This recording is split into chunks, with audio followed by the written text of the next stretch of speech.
Zerax stood at the viewport of her ship, looking down at Earth with three of her violet eyes, while the fourth remained fixed on her data tablet.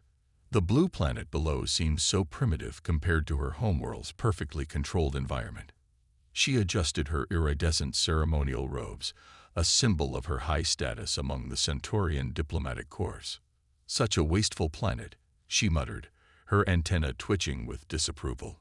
"Look at all that unusable desert space. These humans are truly primitive, living in unmodified environments like animals." Her mentor, senior diplomat Kvax, floated nearby in his gravity-neutral chair.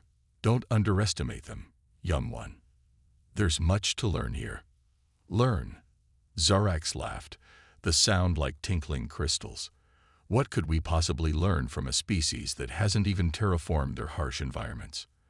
They still rely on their bodies to adapt instead of properly modifying their surroundings." The ship's descent through Earth's atmosphere was smooth, their advanced inertial dampeners ensuring they felt nothing.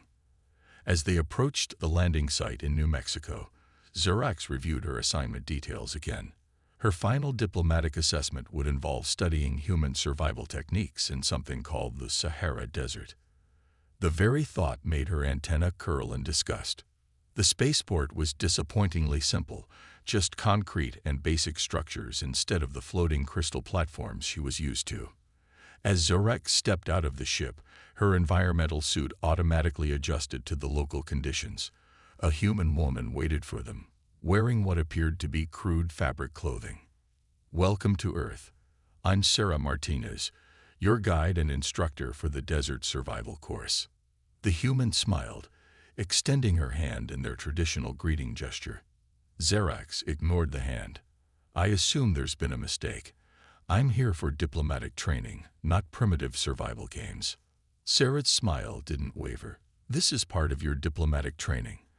Understanding how different cultures adapt to their environments is crucial for any diplomat." "Our way is clearly superior," Zorak said, gesturing to her suit. "We've evolved beyond needing to adapt to harsh conditions. We control our environment instead of letting it control us." Kvax's antenna twitched in embarrassment at his student's rudeness, but Sarah remained professional. "That's an interesting perspective. Would you like to test it? We begin tomorrow at dawn." "Test it? There's nothing to test. Our technology will be limited during the training," Sarah interrupted. "Diplomatic protocol requires you to experience our methods firsthand." Zorax's four eyes blinked in sequence, a sign of extreme annoyance. "Fine, but I'll prove that relying on primitive survival skills is foolish when we have technology." Later that evening, in her assigned quarters, Zerax packed her emergency gear, including her personal shield generator and atmospheric regulator, just in case these humans' training proved too harsh. She wasn't going to lower herself to their level. "These humans don't even have proper atmospheric controls in their buildings," she complained to her mentor. "They just open windows and use primitive cooling systems." Kvax sighed. "Remember, young one, true diplomacy requires understanding, not just judgment." "I understand perfectly well," Zarax replied, checking her suit's systems one last time. "They're stuck in the past, refusing to embrace proper environmental manipulation. Tomorrow will prove how superior our methods are." As she prepared for sleep, Zarax had no idea that the desert was about to teach her the hardest lesson of her diplomatic career, and that all her advanced technology might not be enough to save her from Earth's harshest environment. The morning sun blazed overhead as Sarah drove their land vehicle across the Sahara's endless dunes. Zarax sat in the passenger seat, fidgeting with her environmental suit's controls. The human had insisted they use this primitive wheeled transport instead of her superior hover vehicle. "Your suit seems to be working hard," Sarah noted, glancing at the alien's control panel, which was blinking rapidly. "It's fine," Zarax replied sharply. "Our technology can handle any environment." But privately, she was concerned. The suit was using much more power than expected to maintain her comfort in the intense heat. Their vehicle crested another dune when suddenly all the electronic systems flickered. Sarah immediately slowed down. "What's happening?" Zorax demanded, watching in horror as her suit's display began to flash warning signals. Electromagnetic anomaly, Sarah explained calmly. They're rare but happen in this region. It should pass. A loud crack interrupted her words as the vehicle's engine died completely. In the distance, a massive wall of sand rose toward the sky, approaching fast. Sandstorm, Sarah said, already jumping into action. Your suit's going to fail. We need to prepare. Impossible. Our technology is. Zorax's protest was cut short as her suit's systems began shutting down one by one. For the first time, she felt the true heat of the desert air against her sensitive skin. Sarah pulled emergency supplies from the vehicle. Help me set up the shelter. We have about 10 minutes before that storm hits us. But my emergency beacon won't work in this storm. Neither will any of your tech. Sarah thrust some fabric and poles into Zorax's hands. This is survival now. The old way. The human way. Panic rose in Zorax's chest as she felt the hot wind growing stronger. Her fourth eye, normally reserved for environmental readings, was now as blind as her suit's sensors. She watched in confusion as Sarah quickly assembled what looked like a primitive tent, anchoring it deep in the sand. Don't just stand there, Sarah shouted over the rising wind. Help me secure these lines. Zorax's hands shook as she grabbed the ropes. The sand was already stinging her exposed skin. She had never felt so vulnerable. Pull it tight. Tighter. Sarah's voice barely carried over the howling wind. The human moved with practiced efficiency, her actions sure and swift. Just as they secured the last anchor, the storm hit. The world disappeared in a swirl of orange-brown. Sarah pulled Zorax into the tent, quickly sealing the entrance. What about the vehicle? Zorax asked, her voice trembling. It's designed to withstand these conditions, Sarah replied, pulling out water containers and face masks. But we need to preserve our water and air now. Put this on. Inside the tent, Zorax huddled in fear as the storm raged. The simple fabric structure somehow held against the furious winds, though it shook violently. Sarah remained calm, checking their supplies and monitoring the tent's stability. How long will this last? Zorax asked, trying to mask her fear. Could be hours, could be days. Sarah handed her a water bottle. Drink slowly. We need to make it last. Zorax stared at the primitive water container. Her suit's water recycler had failed completely. Without it, she was just as vulnerable as a human. I don't understand, she whispered.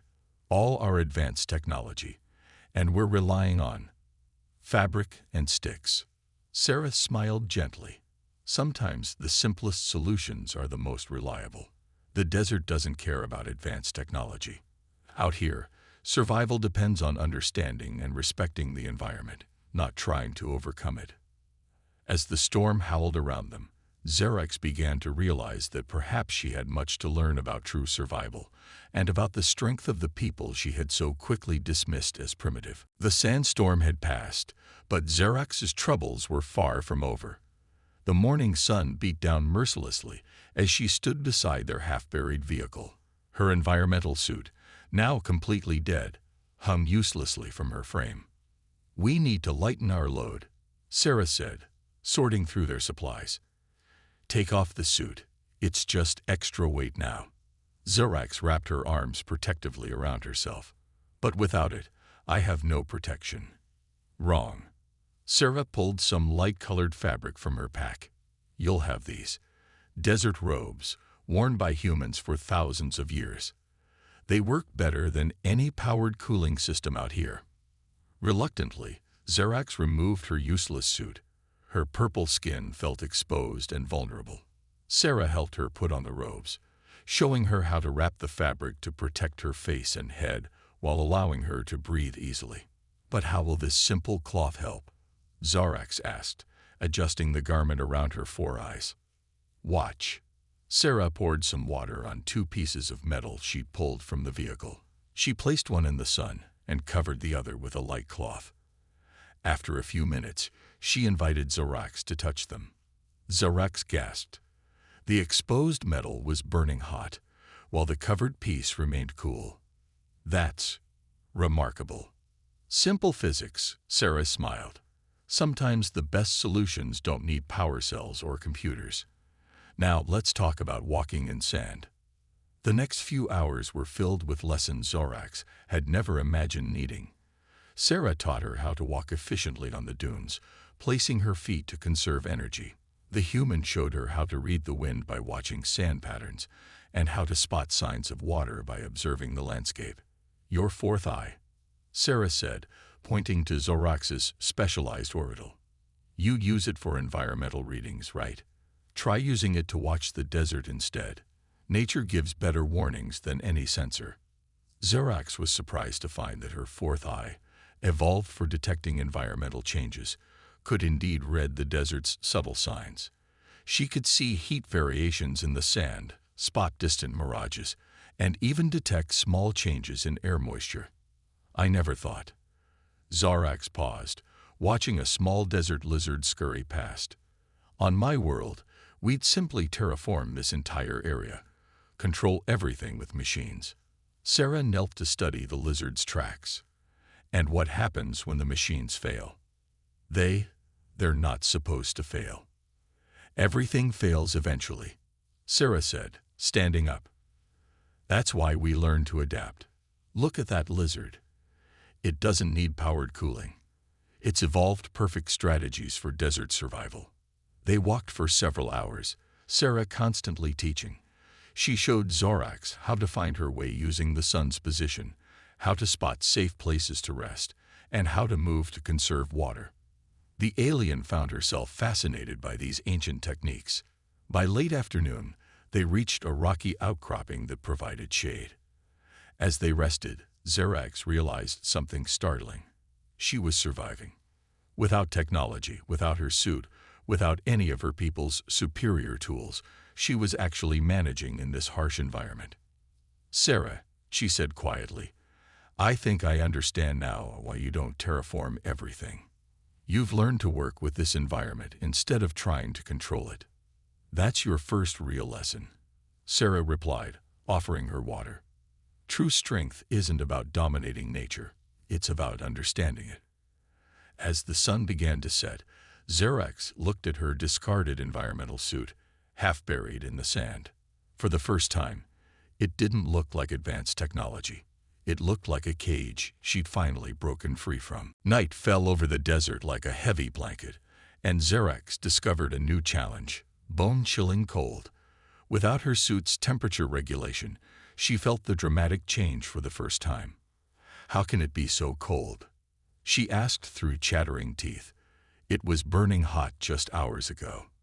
That's the desert for you, Sarah replied, expertly building a small fire using gathered brush and supplies from her pack. Extreme heat during the day, extreme cold at night. The sand doesn't hold heat well. The flames cast dancing shadows on the rocks around them. Zorax moved closer to the fire, wrapping the emergency blanket Sarah had given her tightly around her shoulders. My people would never believe this, she said, watching the flames. We think we're so advanced, but here I am, huddled around burning plants for warmth. Sarah smiled, poking the fire. Fire is one of humanity's oldest friends. It's simple, but it works. It gives heat, light, and...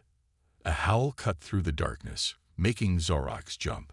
Her fourth eye swiveled wildly, trying to spot danger in the darkness. And protection. Sarah finished calmly. Desert wolves. They're curious about us. More howls joined the first, closer now.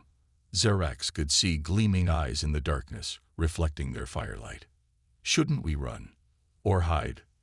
No need, Sarah said, adding more wood to the fire.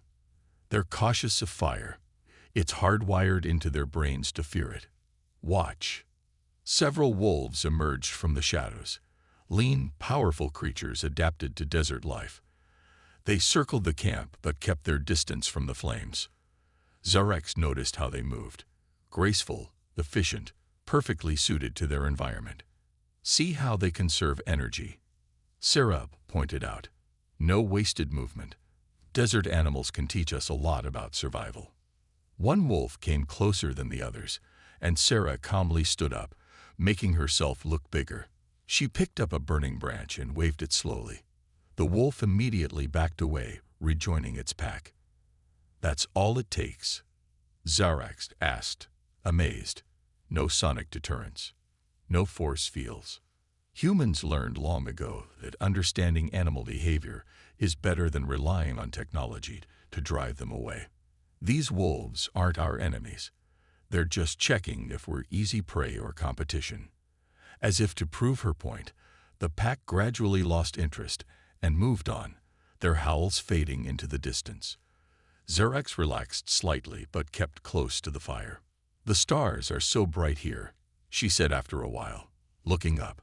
Her fourth eye was especially good at seeing the stellar patterns. On my world, our atmospheric control systems block most of their light. Those stars are more than just pretty lights, Sarah explained.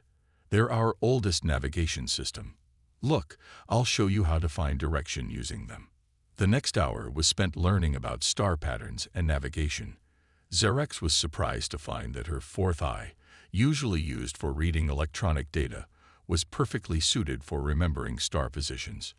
Your people evolved these adaptations naturally, she realized. Just like the wolves, just like the lizards we saw earlier. You're all part of this environment. We used to be closer to nature, Sarah said softly. Some cultures still are. They understand that working with the environment is better than fighting it. As the night grew deeper, Zarax found herself thinking about her own world. How much had her people lost in their quest to control everything? What ancient wisdom had they forgotten? The fire crackled softly, and for the first time since the sandstorm, Zarax felt truly safe. Not because of technology, but because of knowledge passed down through generations of humans who had learned to understand and respect their world. The morning sun found Zarax and Sarah walking along an ancient dried riverbed. Zarax's fourth eye had adapted surprisingly well to reading the desert landscape, noticing subtle changes in the ground ahead. Something's different, she said, stopping suddenly. The air, it feels heavier here. Sarah smiled. Good observation. Your body is sensing moisture in the air. What else do you notice? Zarax looked around carefully. The sand color is changing, and there are more little plants. Are these signs of water? Sarah finished. There's an oasis ahead. The local Bedouin tribes have used it for thousands of years. Look at the ground. See those faint tracks? Humans and animals both know where to find water here. They followed the signs until green plants appeared on the horizon. Zarax couldn't believe her eyes as they approached a cluster of palm trees surrounding a pool of clear water. How is this possible? She asked, staring at the unexpected sight of greenery in the middle of endless sand. Without any technology to maintain it. Nature maintains it, Sarah explained, leading them into the shade. Underground water sources feed this place. The trees provide shade, which reduces evaporation. Everything here works together in perfect balance. They sat beside the water, and Sarah showed Zarax how to test if it was safe to drink. The alien watched in fascination as tiny fish swam in the pool. Life finds a way, Sarah said, noting her interest. These fish have been here for generations. Their ancestors probably swam here when this whole region was wetter, thousands of years ago. A group of gazelles approached cautiously from the other side of the oasis. Zarax stayed very still, watching them drink. On my world, she said quietly, we would have built walls around this water, claimed it, controlled who could use it. Some humans tried that too, Sarah replied. But the desert teaches us to share. Water here is sacred. It belongs to all life. Suddenly, Zarax noticed something in the rocks near the water. Are those drawings? Sarah led her closer to the rock face. Ancient paintings covered the stone. Human figures, animals, and symbols. These are thousands of years old, Sarah explained. They tell stories of the people who lived here, their understanding of this place. See these spiral patterns. their ancient maps showing other water sources. Xerax traced the drawings with her finger. My people record everything digitally, but these simple paintings have outlasted any computer storage. They spent hours at the oasis. Sarah taught her about the different plants and their uses, which ones could be eaten, which ones held water, which ones had medicinal properties. Xerax learned how the entire oasis worked as one connected system. Every plant, every animal, every insect has its role, Sarah explained. Remove one piece, and the whole balance can shift. As the sun began to sink, they prepared to move on. Xerax filled their water containers, using the filtration method Sarah had taught her. I understand now, she said, watching the water drip through the cloth filter. My people thought we were superior because we could control our environment, but there's more wisdom in understanding how to live within it. Sarah nodded. That's what the desert teaches, if you're willing to learn. It's not about conquering nature, it's about becoming part of it. Looking back at the oasis one last time, Xerax realized she was seeing it differently now. It wasn't just a random collection of life in the desert. It was a perfect example of cooperation and adaptation, a system far more sophisticated than any her people had built. The sound of engines broke the desert's silence. Xerax and Sarah looked up to see two rescue vehicles approaching, their forms shimmering in the heat waves. Your people finally found us, Sarah said, shading her eyes. But when she turned to Xerax, the alien hadn't moved. I don't want to leave yet, Xerax said, surprising herself. We're only a day's walk from the Bedouin camp you mentioned. I want to complete the journey. Sarah studied her carefully.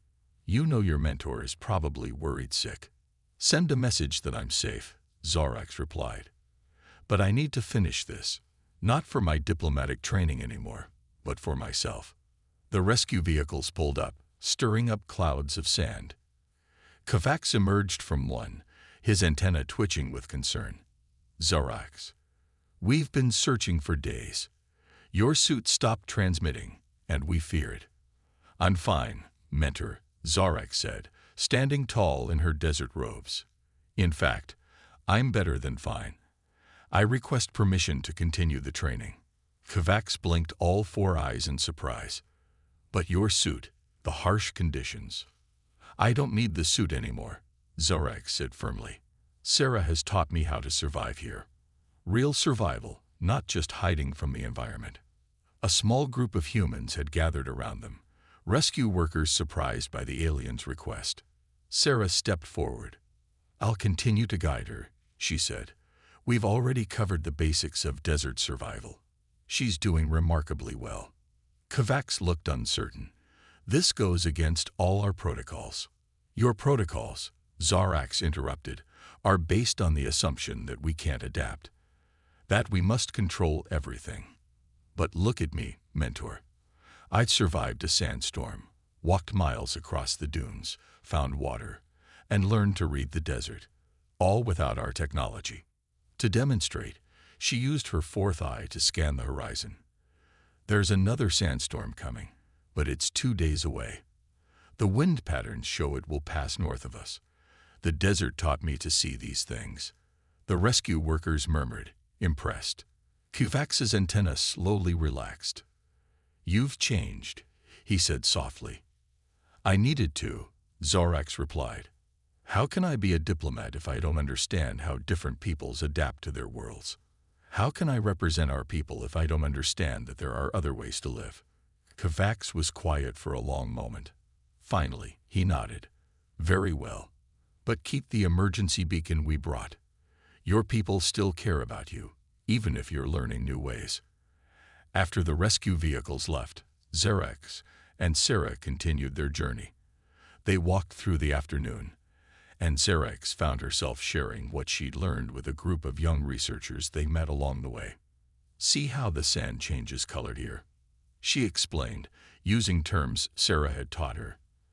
And notice the pattern of the dunes. This tells us where to find shelter if a storm comes. Sarah watched with pride as her student became a teacher.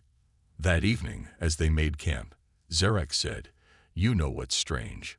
When I first arrived, I thought Earth was primitive because you hadn't conquered your environment. Now I understand that working with it requires far more knowledge and skill. That's the desert's greatest lesson, Sarah replied, building their campfire. True strength isn't about domination. It's about understanding, adapting, and respecting the world around you. Zarex looked toward the horizon, where the first stars were appearing. Tomorrow, they would reach the Bedouin camp, and she would learn even more from people who had called the desert home for countless generations. For the first time in her life, she felt truly free. 6 months later, Zarex stood before the Centaurian High Council, her desert robes replacing the traditional diplomatic uniform. Her presentation had caused quite a stir. "You're suggesting we abandon our environmental control systems?" one council member asked, antenna rigid with shock. "No," Zarex replied calmly. "I'm suggesting we learn to work with our environments instead of only trying to control them. The humans taught me that true advancement isn't about conquering nature, it's about understanding it." She played a video showing her latest expedition. In it, she led a group of young Centaurians across Earth's desert, teaching them the skills Sarah had taught her. Her students wore simple robes, learning to read the wind and find water just as she had. "Look at how they've adapted," she said proudly.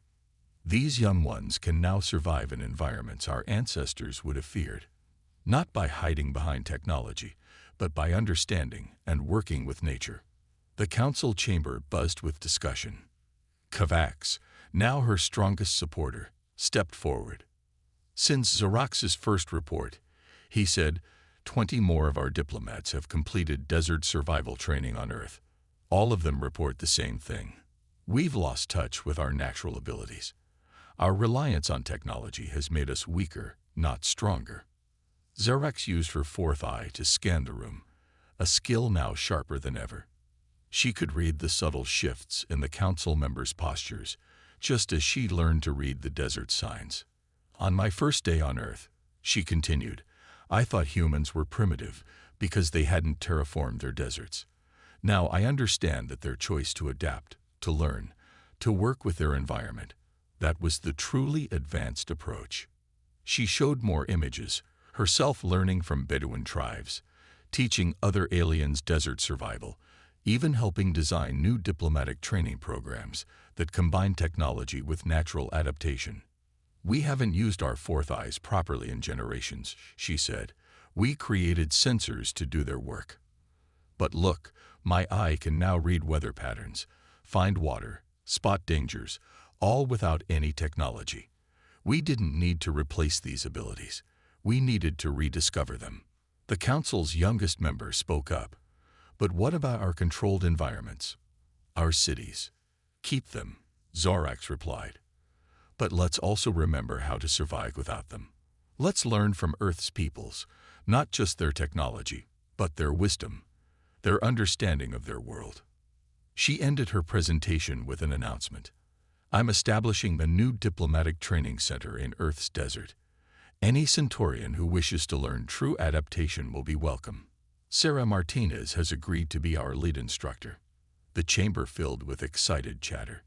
Even the most traditional council members looked intrigued.